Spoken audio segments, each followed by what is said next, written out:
চোখে মুখে অন্ধকার, বাঁচার কোনো উপায় নাই, তখন এই দোয়াটা পড়তে হবে। এই দোয়া পড়ে আল্লাহর কাছে ফরিয়াদ করলে বিপদ মুক্ত করবেন কে?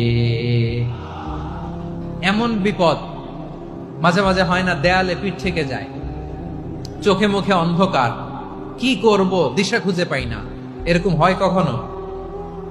হ্যাঁ, আপনাদের হয়? হয় না? তো জান্নাতে আছেন আপনারা। হয় হয় এরকম হয়েছে না যে দেয়ালে পিঠ থেকে গেছে, চোখে মুখে অন্ধকার, কই যাব, কি করব, বাঁচানোর কেউ না, এরকম হয়েছে কখনো আপনাদের? যদি হয় তাইলে এটার সলিউশন বলবো, না হইলে তো এগুলো বলে লাভ নাই। হয় হয় হয় বিশ্বনবী এরকম কঠিন বিপদে পড়েছেন জীবনের কিছু কিছু মুহূর্তে। ওই মুহূর্তে বিশ্বনবী স্পেশাল দুইটা দোয়া পড়তেন। এই দোয়াগুলো আপনাদেরকে জানিয়ে দেয়। বিশ্বনবী বলেন, কঠিনতম বিপদে যখন পড়বা, দেয়ালে পিঠ থেকে যায়, চোখে মুখে অন্ধকার, বাঁচার কোনো উপায় নাই, তখন পড়বা লা ইলাহা ইল্লা আনতা সুবহানাকা ইন্নী কুনতু মিনাজ জালিমিন।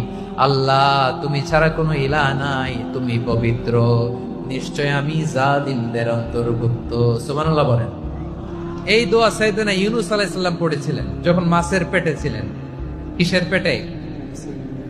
এবং অনেক মুফাসসিরিন ইকরাম বলেছেন, অনেক আহলুল ইলমরা বলেছেন, এটা হচ্ছে ইসমে আজম। ইসমে আজম এমন দোয়া যেটা দিয়ে দোয়া করলে আল্লাহ দোয়া কবুল করে, কিন্তু এটা কোনটা, এটা নিয়ে ইখতিলাফ আছে।